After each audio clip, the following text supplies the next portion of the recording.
الحمد لله الحمد لله وكفى وسلام على عباده الذين اصطفى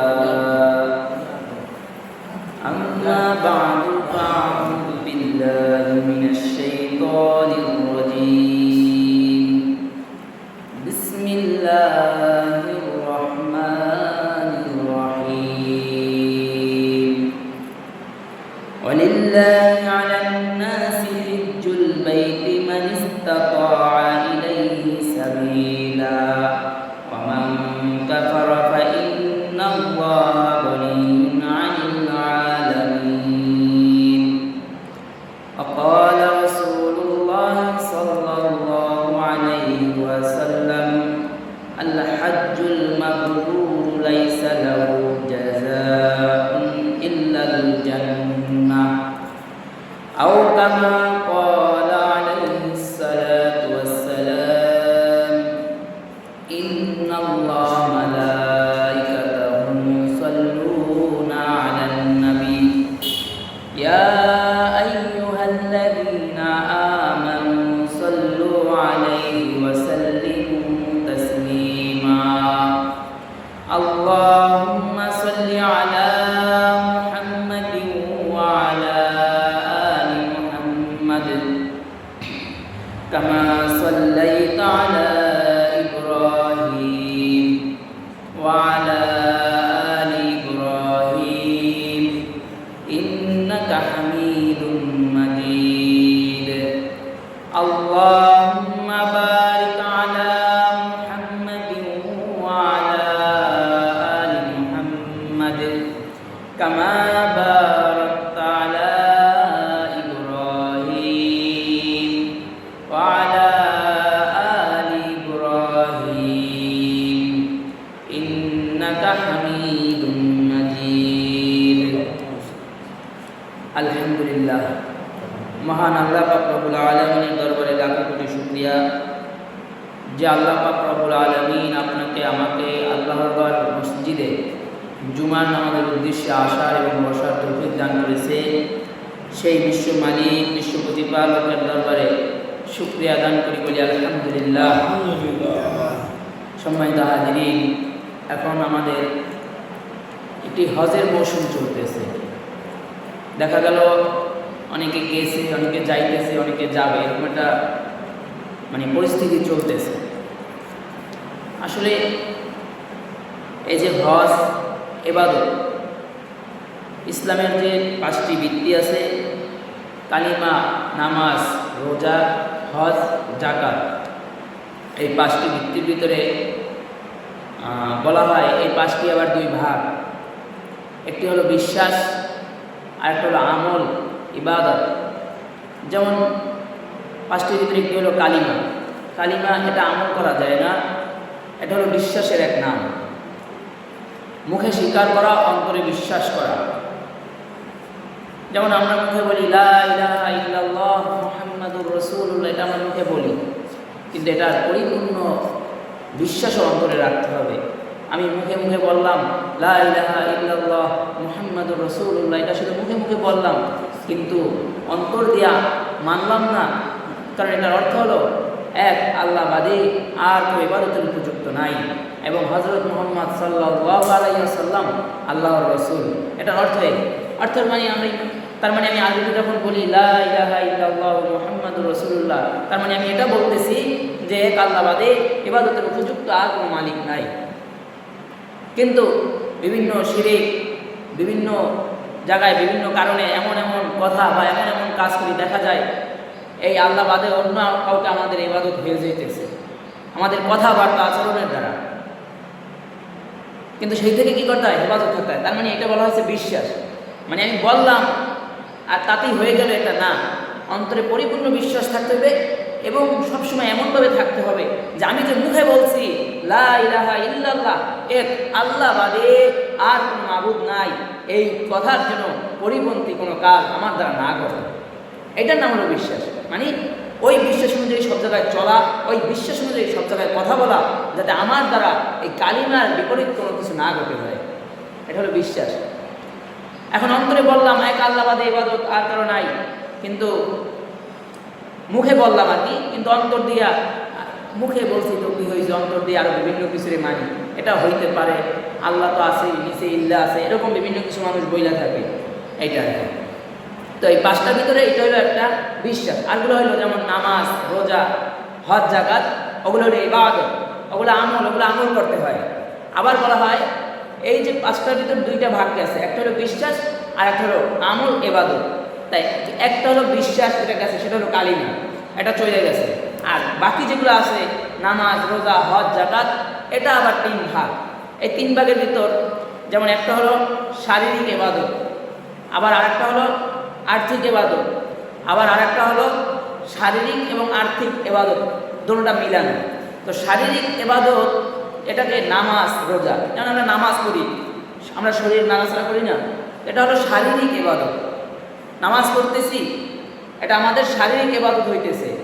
কারণ অনেক সময় দেখা যায় বিভিন্ন কারণে একটু কষ্ট হয়, কোমরে ব্যথা থাকে, হাতে ব্যথা থাকে, লাগাইতে কষ্ট হয়, এই কারণে এটাকে বলা হয় শারীরিক ইবাদত। আবার রোজা, এই রোজা এটা আমাদের শারীরিক ইবাদত, কারণ সারাদিন সেই ভোর রাত্রে খানা খায় আর সারাদিনে খেতে পারে না, অর্থাৎ শারীরিক একটু কষ্ট হইতেছে, এটাও একটা শারীরিক ইবাদত। এই রোজাটা এটা হলো শারীরিক ইবাদত। আর হজ এটা হলো শারীরিক ইবাদত, আবার আর্থিক ইবাদত। আর এর আগে আরেকটা ইবাদত আছে যেটাকে বলা হয় আর্থিক ইবাদত। যেমন আমি শুধু শারীরিক ইবাদতের কথা বলছি, নামাজ আর রোজা। আর আর্থিক ইবাদত হলো জাকাত, তারপর কোরবানি বা দান সদকা, যেটাকেই বলেন। আর এটা কি করতেছি, আমি অর্থ খরচ করতেছি, এইটা আমার আর্থিক ইবাদত। যে একটা লোক আসছে, আমাকে আল্লাহর রাস্তায় কিছু দেন, তাকে কিছু দান করলাম, এটা আর্থিক ইবাদত। শুক্রবার দিন মসজিদে দান বাক্স চলে, আমি মসজিদে কিছু দিলাম, এটা হলো আমার আর্থিক ইবাদত। আমার জাকাত খরচ হয়েছে, আমি জাকাত দিলাম, এটা আমার আর্থিক ইবাদত। আর যেটা হলো শারীরিক এবং আর্থিক ইবাদত দুইটা মিলানো, সেটা হলো হজ। যেমন হজে মানুষ যখন যায়, হজ করতে কিন্তু কষ্টও হয়, তাই ওইটা শারীরিক ইবাদত হইতেছে। আবার যখন যায় তখন কিন্তু কি হইতেছে, আর্থিক খরচও হইতেছে। আর অনেকে আবার চিন্তা করে এত টাকা খরচ করে কি লাভ আছে, এরকম চিন্তা হয় না মানুষের। কিন্তু এই যে যাইতেছে, এটার দ্বারা শারীরিক ইবাদত হইতেছে, আর্থিক ইবাদত হইতেছে। তো বলা হয় এই হজটা কেউ যদি কারো উপর যদি হজ ফরজ হয়, আরেকটা বিষয় হলো কারো উপরে নামাজ ফরজ হয়েছে, নামাজ ফরজ হওয়ার পর থেকে কোনো কারণে সে মনে করেন নামাজ পড়তে পারে না, একদিন 5 ওয়াক্ত নামাজ সে পড়তে পারে না, যে কোনো কারণে। নামাজ তো এমনিতেই আমাদের এমনিই ছুটে যাইতেছে, তো কারণ ছাড়াই ছুটতেছে কত। তো নামাজ পড়তে পারে নাই, কিন্তু যারা নামাজি, যাদের নামাজ, তাদের নামাজ কিন্তু ছুটে গেলে আবার কি করে, তারা পরে।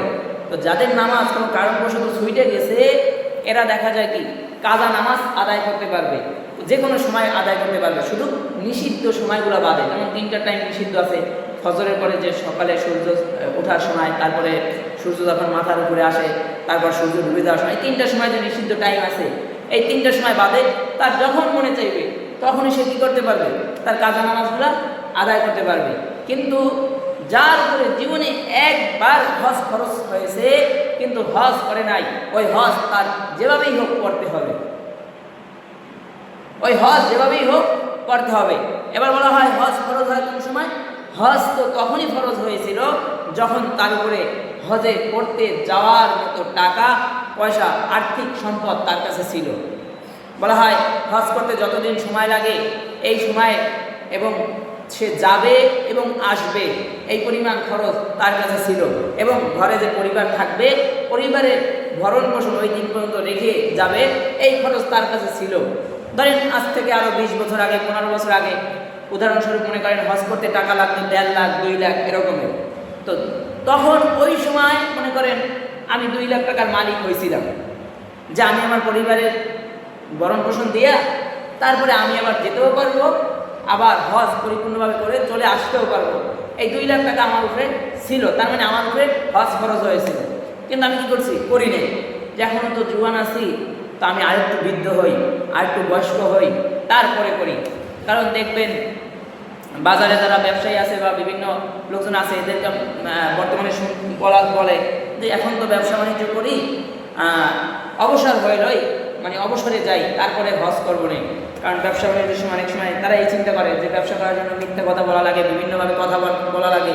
আসলে হজ ফরজ হয়ে গেছে, বসে রয়েছে। আর হজ যার উপরে একবার ফরজ হবে তার ওই হজ করতেই হবে। এবার আসেন, যার উপরে 2 লাখ টাকা থাকা অবস্থায় 15 বছর আগে হজ ফরজ হয়েছিল, এখন সে তো হজ করে নাই, এখন পরবর্তীতে হজে যাওয়ার জন্য খরচ কিন্তু বাড়ছে, কমে নেই। তো এখন এসে দেখা যায় প্রায় 4 লাখ 5 লাখ টাকা খরচ হয়ে যায় হজে যাইতে, আবার আরো বেশিও হয়। তো এই যে 2 লাখ টাকা অবস্থায় হজ করে নাই, তার কিন্তু এখন ওই হজটা তার উপরে রয়ে গেছে। হজ যে করে নাই, গুনাহটা তার উপরে কি করছে, রয়ে গেছে। তো বিষয় হলো ওই যে গুনাহটা রয়ে গেছে, আরেক মানে তার হজে গেলেই ওটা সরে যাবে।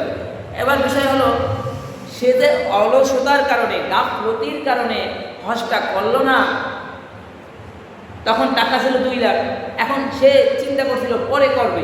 এবার আসেন, টাকা তো তার 2 লাখই আছে, কিন্তু এখন সে এই আর্থিক অবস্থার কারণে হজ করতে পারতেছে না, কারণ এখন খরচ বেশি লাগতেছে। বা আর্থিক বিষয়টা বাদ দিলাম, ধরেন তার এখন বিষয়টা হলো সে অসুস্থ হয়ে পড়ছে, সে যেতে পারতেছে না, বা সে তো হজে গেল না, আগামী 1 বছর তার হজের অপেক্ষায় থাকতে হবে। কিন্তু এই 1 বছর যে সে যেদিন যায় নাই, সে মিস করছে এই হজটা, তারপরে যে সে একদিন বাঁচবে সেটার গ্যারান্টি নেই। বা সে জীবিত থাকবে কিন্তু সে সুস্থ শরীরে সচ্ছল থাকবে সেটার গ্যারান্টি নেই। তাকে তো আল্লাহ কোনো অসুস্থতাও দিতে পারে, বা আল্লাহ তাকে এমন অসুস্থ দিতে পারে সে বিছানায় পড়ে থাকবে, আর উঠতে পারবে না, এরকম হইতে পারে না। তো কিন্তু হজ কিন্তু মাফ হবে না। তো বলা হয় এরকম যদি কারো ছুটে থাকে, তাহলে তাকে যারা ওয়ারিশ থাকবে, সন্তানরা থাকবে, তাদেরকে বলে যাইতে হবে যে জীবনে আমার একবার হজ খরচ হয়েছিল। তো বলা হয় কখন বলবে, যখন হজটা তিনি মিস করছে নিজের অলসতার কারণে, তখন সাথে সাথেই বলবে যে এই বছর আমার উপরে হজ খরচ হয়েছিল, আগামী হজ আসার আগে যদি আমি মারা যাই, তাহলে আমার বদলি হজটা তোমরা কইরা দিবে। এটা বইলা যাইতে হবে। আর যদি বইলা না যায় তাহলে নিজেই গুণাগার হয়ে থাকবে। আর যদি বইলা যায়, তখন সন্তানদের জন্য এটা পালন করা উচিত। তো বিষয় হলো, আমরা বিভিন্ন কারণে, আমাদের অলসতার কারণে, গাফলতির কারণে, বেশিরভাগ তো অলসতার কারণে, গাফলতির কারণে আমরা আমাদের আমল থেকে দূরে থাকি। আর হজে গেলে ফায়দা কি, লাভ কি? বলা হয় এক হাদিসে আল্লাহ রাসূল বলে, আল হাজ্জুল মাবরুর লাইসা লাহু জাযাউন ইল্লাল জান্নাহ। বলা হয় হজের বদলে জান্নাত। কেউ যদি পরিপূর্ণভাবে হজ করতে পারে, স্ত্রী থেকে দূরে থাকে এবং গুনাহ মুক্ত, মানে গুনাহ করে নাই, যে গুনাহ করে নাই এবং পরিপূর্ণভাবে হজ আদায় করছে, বলা হয় এই হজের বদলে তাকে জান্নাত দিয়ে দেওয়া হবে।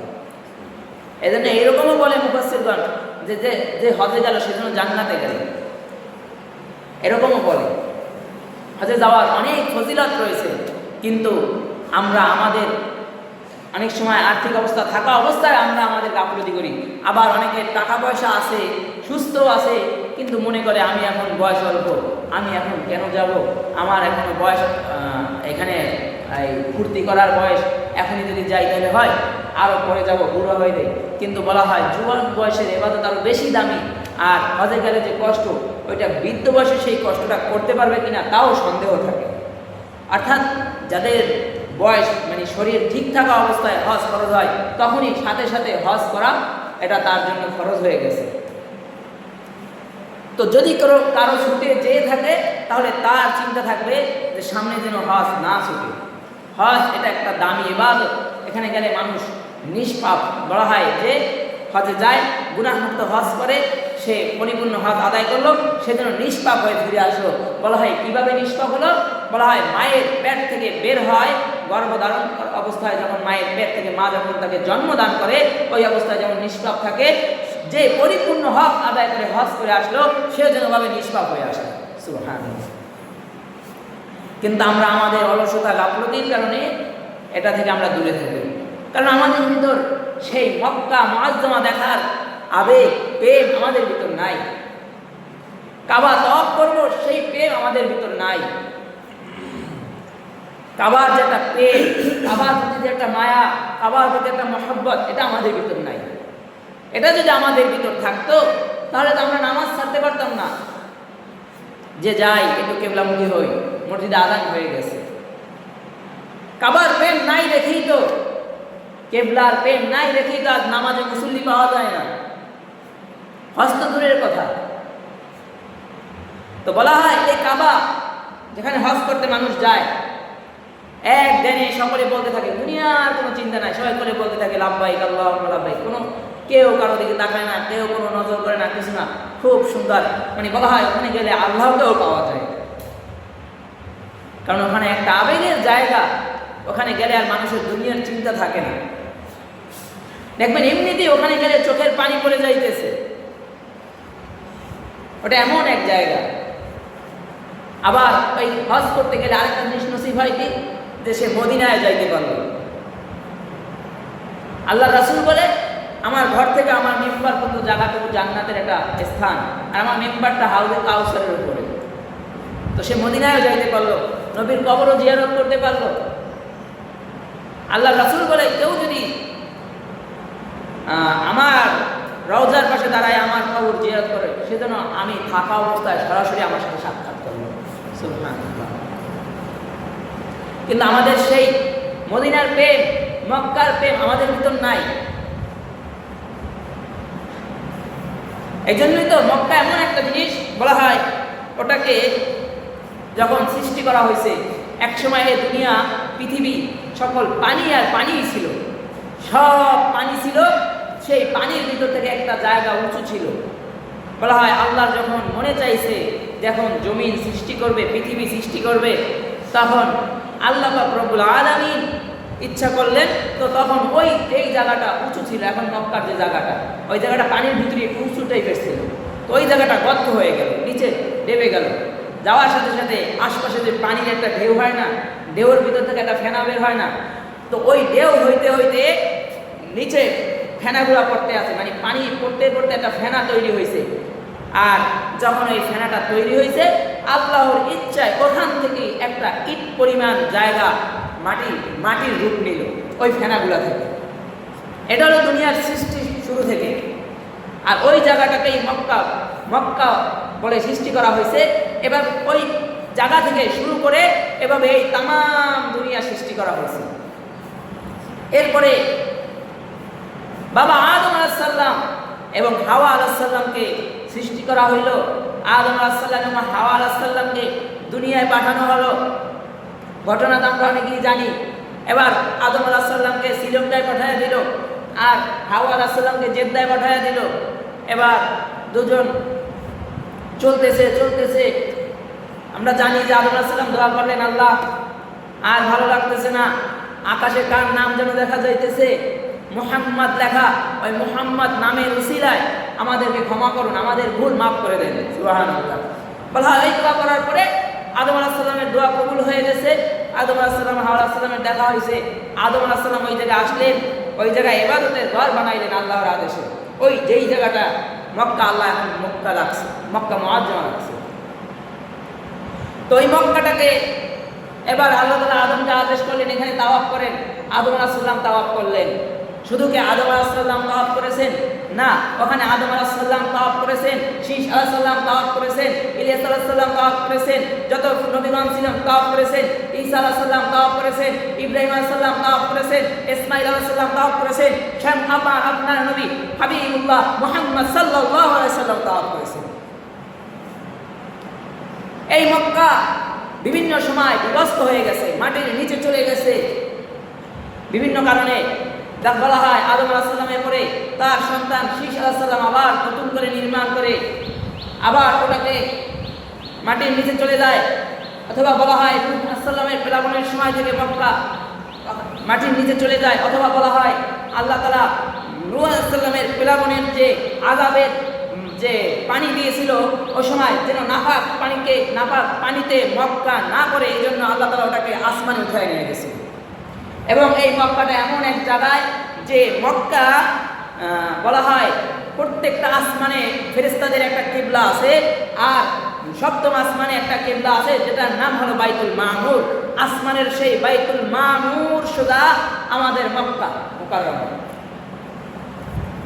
তো ওইখানে এই মক্কা, এবং বলা হয় প্রত্যেক দিন আসমান থেকে, আবার কোনো কোনো মুফাসসিরগণ বলে প্রত্যেক মিনিটে 120টা করে রহমত বর্ষণ হয় মক্কার উপরে। সুবহানাল্লাহ। বলা হয় যারা তাওয়াফ করতে থাকে তাদের উপর 60টা রহমত চলে যায়, আর সারা দুনিয়ায় যারা নামাজ পড়তে থাকে কিবলার দিক ফিরে এদেরকে 40টা রহমত দেওয়া হয়।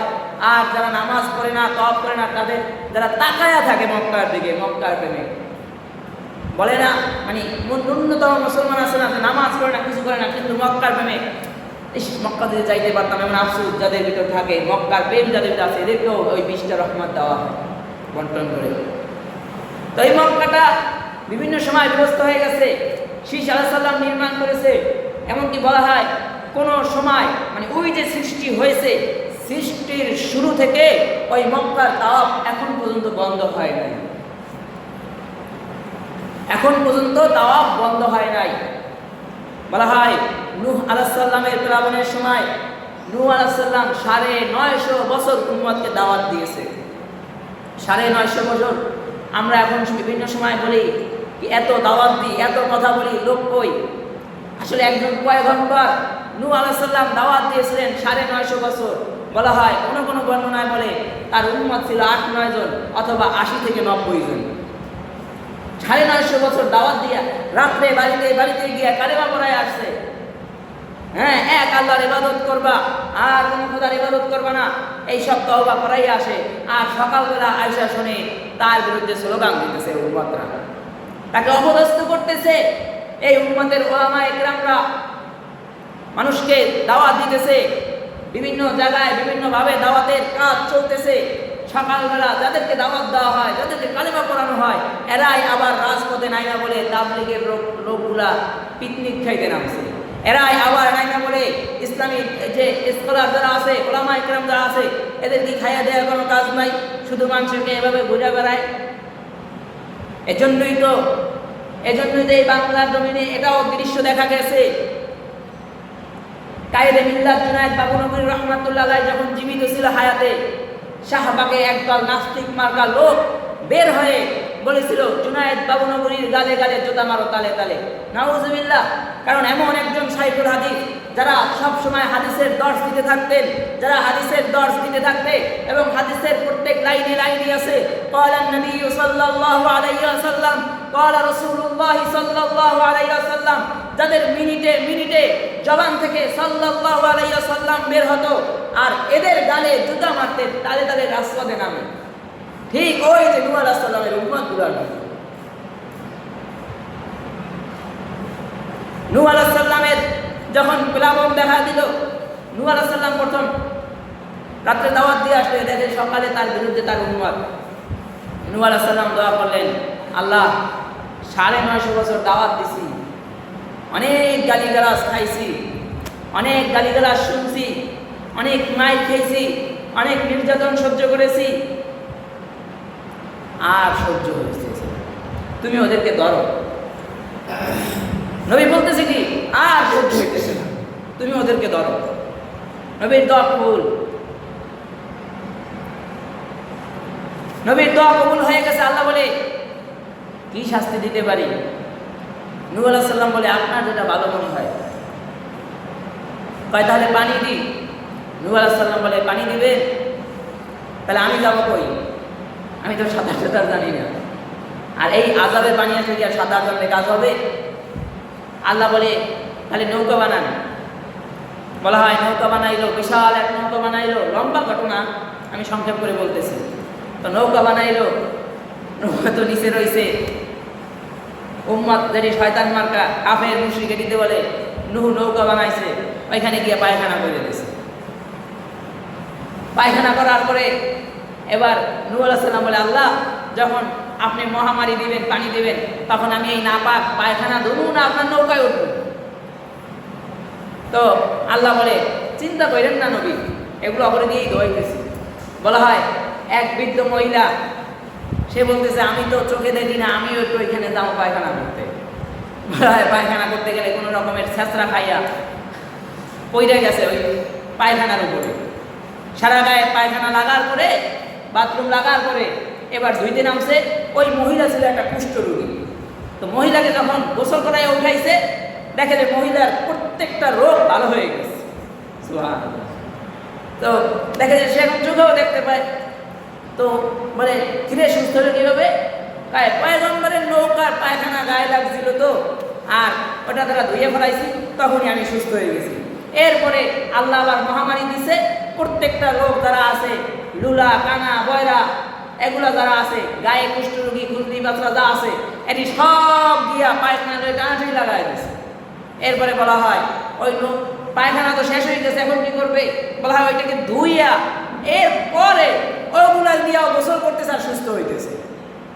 অর্থাৎ যারা পায়খানা করছে এদের পায়খানা আল্লাহ এদেরকে দিয়েই পরিষ্কার করাইছে, গায়ে না খাইলে। এরপরে নূহ আলাইহিস সালাম তার সন্তানকে বলল, সন্তান নৌকায় ওঠো। বলে না, আমি পাহাড়ের চূড়ায় উঠবো। বলে সন্তান পাহাড়ের চূড়ায় উঠলেও কাজ হবে না, পাহাড়েরও 40 হাত উপর পর্যন্ত পানি উঠবে, তুমি নৌকায় ওঠো। বলে না, আমি উঠবো না। তো সন্তান, অনেক সময় আমরা বলি না যে উনি হুজুর মানুষ, ওনার বাবা নামাজ পড়ে না, উনি হুজুর মানুষ, ওনার মা পর্দা করে না, উনি হুজুর মানুষ, ওনার স্ত্রী পর্দা করে না, উনি হুজুর মানুষ, উনি পর্দা করে না, উনি দাওয়াতে তাবলীগ গেছে কিন্তু ওনার বিবি পর্দা করে না, উনি ইসলামী দল করে ওনার বিবি ওনার কথা শুনে না, উনি ইসলামী দল করে ওনার মা পর্দা করে না, উনি ইসলামী দলের একজন সদস্য কিন্তু ওনার ঘরে ওনার স্ত্রী নামাজ পড়ে না, রোজা করে না, এরকম মন্তব্য আমরা করি না। কিন্তু আজ এখান থেকে শুনে রাখেন, নূহ আলাইহিস সালাম একজন নবী ছিল, তার সন্তানও কিন্তু আযাবে গ্রেফতার হয়েছে। অর্থাৎ হেদায়েতের মালিক সেই ইসলামী দল করার দ্বারা বা সে দাওয়াতে তাবলীগে যাওয়ার দ্বারা বা সে হুজুর হওয়ার দ্বারাই হেদায়েতের মালিক সে হয়ে যায় নাই। এই ট্যাগগুলো এখন দেয়, বলে ওদি ইসলামী দল করে, ওর বৌদির বাইরে ঘুরে, ওদি ইসলামী দলের একটা সদস্য, তাই দিয়ে এই অবস্থা। হেদায়েতের মালিক একমাত্র আল্লাহ। হয়তো সে দাওয়াত দিয়েছে, তার বিবি মানে নাই, হয়তো সে দাওয়াত দিয়েছে, তার স্ত্রী মানে নাই, সে দাওয়াত দিয়েছে, তার বাবা মানে নাই, সে দাওয়াত দিয়েছে, তার মা মানে নাই, সে দাওয়াত দিয়েছে, তার সন্তান গ্রহণ করে নাই। তার কি করার আছে? আবু তালিবকে দাওয়াত দেয় নাই আমার নবী? আবু তালিব গ্রহণ করছিলেন? পারেন নাই।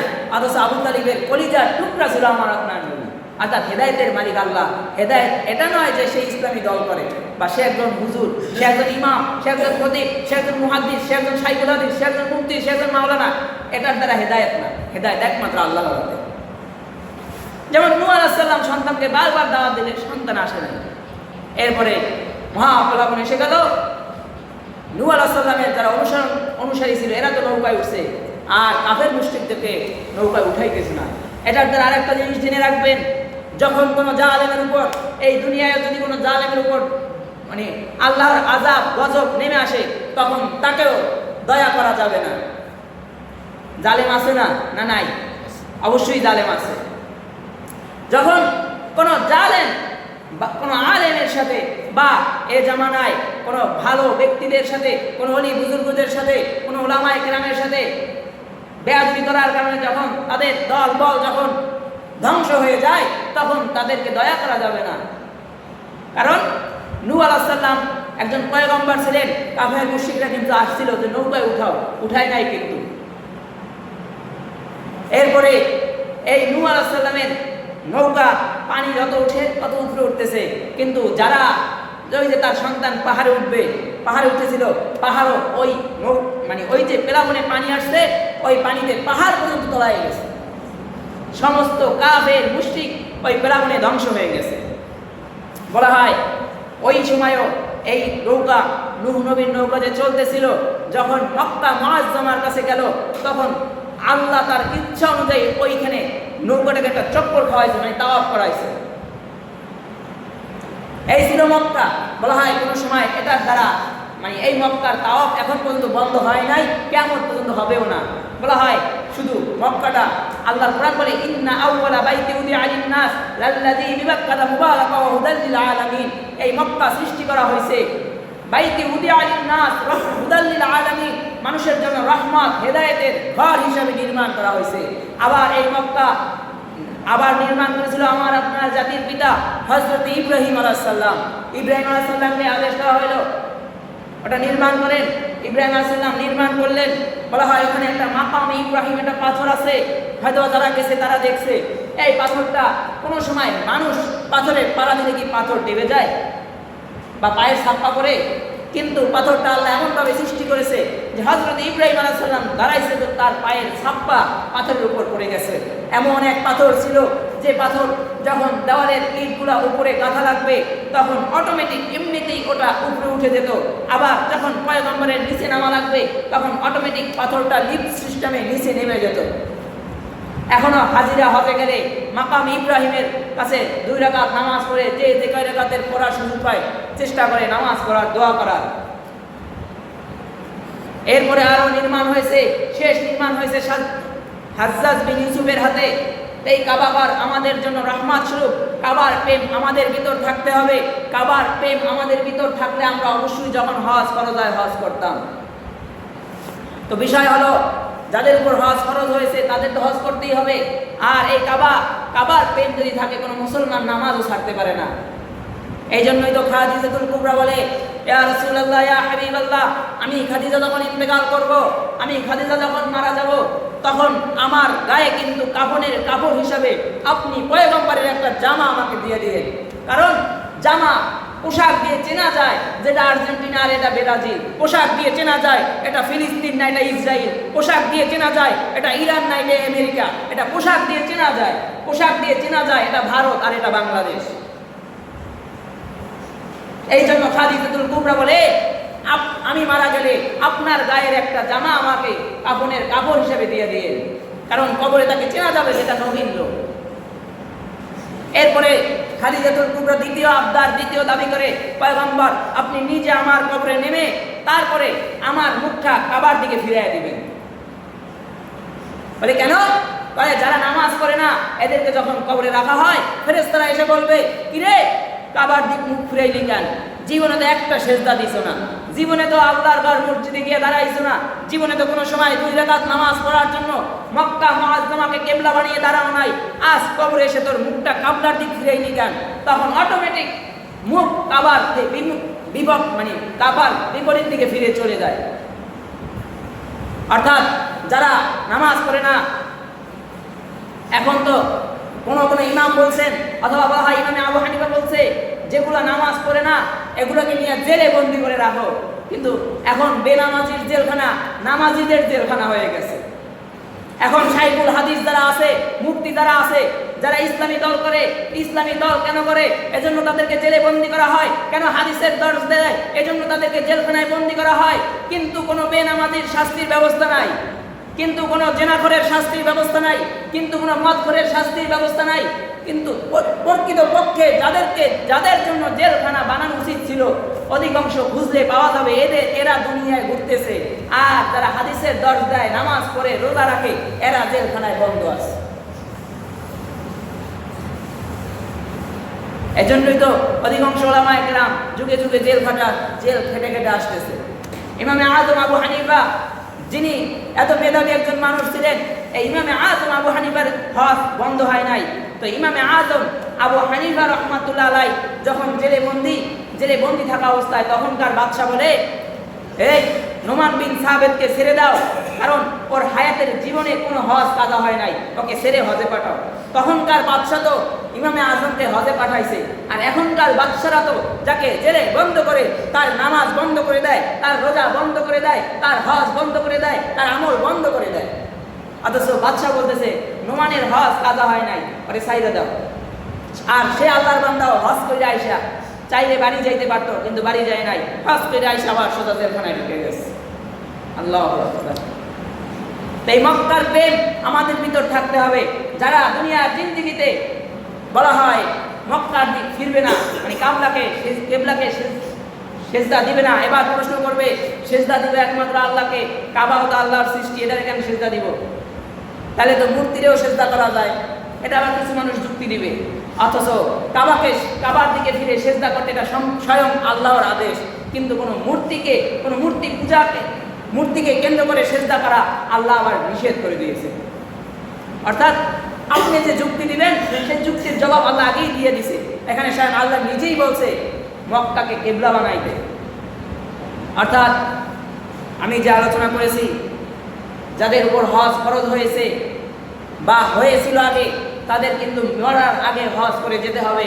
আর যদি সেই পরিমাণ আপনার আবার কোনো সমস্যা হয়ে থাকে, যেহেতু জীবনে একবার হজ খরচ হয়েছিল, সেই জন্য আপনার সন্তানদেরকে আপনার নসিহত করে যেতে হবে যে সন্তান, আমার উপর হজ খরচ হয়েছিল, কিন্তু আমি আমার অলসতার গাফলতির কারণে হজ করতে পারি নাই।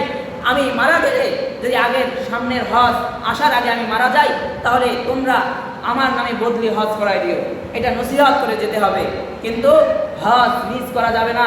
কারণ যার উপরে একবার হজ খরচ হয়েছে, ওই হজ যদি আদায় না হয় তাহলে সে গুনাহগার সাব্যস্ত থাকবে। এবং আরেকটা জিনিস যেটা বুঝাইতে চাইছি, এই মক্কার প্রেম, মক্কার ভালোবাসা, মদিনার প্রেম ভালোবাসা, এটা কিন্তু অবশ্যই থাকতে হবে।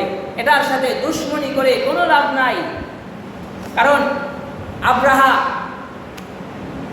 ছিল একটা, মানে আমাদের নবী দুনিয়াতে আসারও কয়েক বছর আগে যে আব্রাহা মানে হাতি দিয়ে তারপরে ধ্বংস করার জন্য এক বাহিনী পাঠাইছিল যে যাও মক্কা ধ্বংস করে দিয়ে আসো, আমি আমার একটা কাবা বানাবো, সেই কাবাকে মানুষ সেজদা করবে, সেই কাবার দিকে মানুষ কেবলা করবে। এরপরে বলা হয় মক্কা থেকে আরো 80 কিলোমিটার আরো আগে একটা জায়গা আছে, ওই জায়গায় আল্লাহ তাআলা প্রত্যেকটা হাতিকে থামাইয়া দিল এবং ও জায়গায় আবাবিল দ্বারা ধ্বংস করে দিল। আমরা মনে করি একটা পাখির নাম আবাবিল, না, আবাবিল মানে ঝাঁক। কি পাখি পাঠাইছে সেটা একমাত্র আল্লাহই ভালো জানে, কিন্তু আবাবিল মানে ঝাঁক, এক ঝাঁক পাখি এসে তাদেরকে ধ্বংস করে দিছে। অর্থাৎ মক্কার প্রেম এটাও মুসলমানের ঈমান, মক্কার প্রেম এটা মুসলমানের ঈমানের দাবি। মক্কাকে দেখতে পারা, মক্কায় যাওয়া, মাকামে ইব্রাহিম দেখা, হাজরে আসওয়াদ পাথরে চুমু খাওয়া, এটাও মুসলমানের আবেগ থাকতে হবে। এজন্য আল্লাহর কাছে দোয়া করতে হবে, আল্লাহ আমাদেরকে জীবনে একবার হলেও হজ করার তৌফিক দিয়ে দেন।